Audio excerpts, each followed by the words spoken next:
pessoal, vamos dar continuidade à nossa aula de geopolítica, hoje falando um pouquinho sobre capitalismo, certo?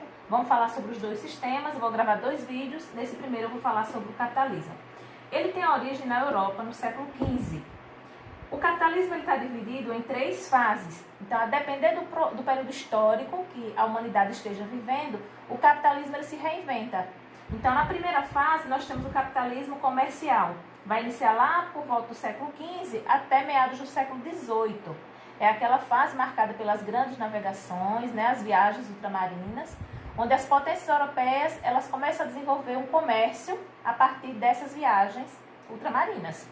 Então, nasce aí no capitalismo comercial a primeira divisão internacional do trabalho, onde as colônias colonizadas por essas grandes potências, que ficaram conhecidas como metrópoles, as colônias elas vão ficar com a função de enviar às metrópoles matéria-prima.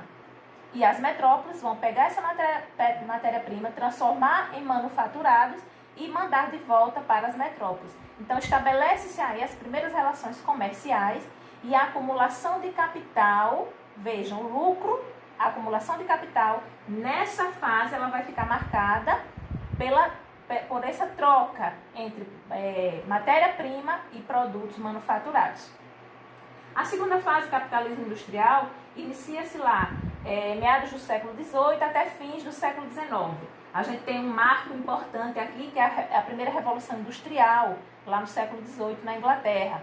Essa fase ela vem consolidar a primeira divisão internacional do trabalho, que foi criada lá na fase comercial. Agora, a colônia, ela continua enviando à metrópole matéria-prima para a indústria agora. E a metrópole pega essa matéria-prima, transforma em produtos industrializados e vende agora para as colônias com preço agregado, porque envolveu aí todo um processo industrial. Então, vem ser consolidada a primeira divisão internacional do trabalho, aqui, pessoal, no capitalismo industrial. A gente tem a presença aqui também do liberalismo, aquela doutrina econômica do Adam Smith, onde diz que não há necessidade do Estado intervir na economia, que o mercado ele se autorregula a partir da lei da oferta e da procura. Então, esse liberalismo ele vem agir profundamente aqui nessa fase do capitalismo industrial. E nós temos um capitalismo financeiro ou monopolista, que inicia-se lá no início do século, nas primeiras décadas do século XX até os dias atuais. E nessa fase aqui a gente vai ter a presença muito forte dos bancos, certo? Então o banco fica como sendo um centro ali de poder, né? Polarizando ali todas as atividades, tanto do setor industrial como do setor industrial, serviços e comércio, tudo hoje em dia é financiado pelos bancos. A gente vai ter também nessa fase aqui a constituição de grandes corporações, né, as multinacionais, as transnacionais, monopolizando aí setores, né? Porque a gente vai ter também aqui o processo de globalização nessa fase, que vem consolidar aí todos esses fluxos, né? Fluxos de pessoas, de mercadorias, de capitais entre as nações do globo. Então nós temos nessa fase aqui também a formação dos cartéis, né? O cartel é uma prática ilegal em muitos países. Aqui no Brasil, por exemplo, é uma prática ilegal, mas é uma prática recorrente, onde a gente vê empresas aí do mesmo setor, da mesma área, combinando preços, combinando oferta de produtos, combinando inclusive matéria-prima e consolidando aí uma característica aqui do capitalismo financeiro. Mas o capitalismo, mesmo se reinventando nos diferentes processos históricos pelos quais ele tem passado, ele mantém algumas características inerentes. Essas não mudam. Mesmo ele passando por diversas fases, a gente vai ter aqui características presentes em todas elas. Uma delas é a sociedade dividida em classes. Então, desde lá o início, a gente vai ter a sociedade nesse sistema dividida em classes. A gente tinha lá no início a burguesia e o proletariado. A burguesia eram os donos dos meios de produção, né? A parcela rica da sociedade, e o proletariado, que eram os trabalhadores, aqueles que vendem a sua força de trabalho em troca de um salário.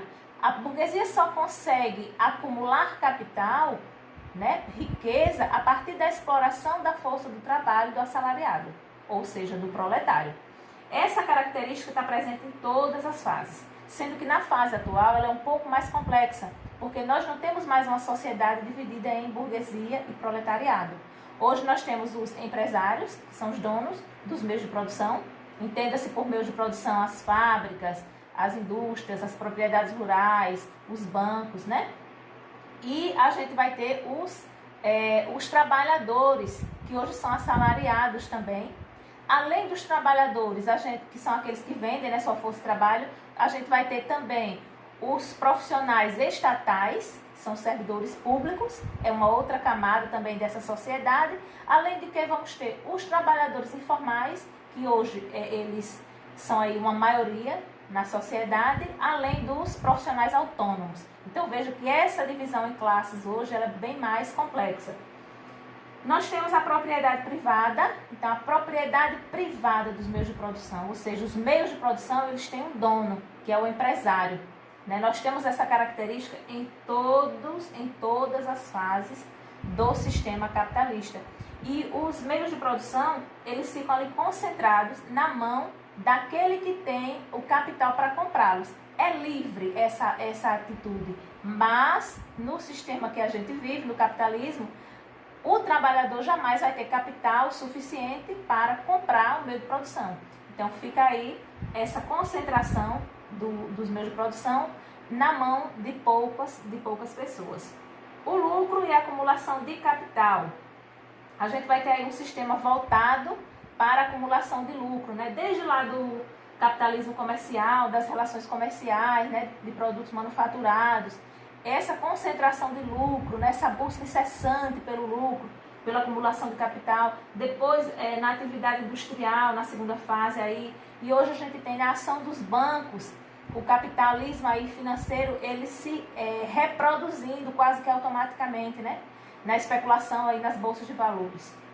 E a gente tem como última característica economia de mercado, ou seja, tudo que é produzido no sistema capitalista é para a finalidade de comércio, né? Para ser comercializado no mercado, que por sua vez vai aplicar lá a lei da oferta e da procura, né? Quanto maior a oferta de produtos, se a procura for baixa, eu tenho queda de preços. Se a oferta for pequena e a procura grande, eu vou ter aí um aumento de preços. Então, a gente vai ter sempre uma produção voltada para o mercado. Um exemplo que eu posso dar disso, pessoal, é a produção do nosso agronegócio aqui no Brasil. A gente tem ali a região centro-oeste, a região sul, muito forte ali o agronegócio. O que é produzido ali naquela região do Brasil, a soja, por exemplo, a carne bovina, tem uma finalidade, que é o mercado. Ela vai ter um preço que vai ser avaliado a partir das bolsas de valores, né? Nossas commodities, elas ganham ou perdem preços na bolsa de valor, que vai determinar ali quanto vale o produto. Então, tudo vai ser destinado à exportação, tudo vai ser destinado ao mercado. Ok, pessoal? Entendido aí sobre o capitalismo? Espero que tenha ajudado um pouquinho aí na compreensão. Eu vou gravar uma outra videoaula falando sobre socialismo. Se gostaram, dê um like aí, se inscreve no canal e até a próxima videoaula.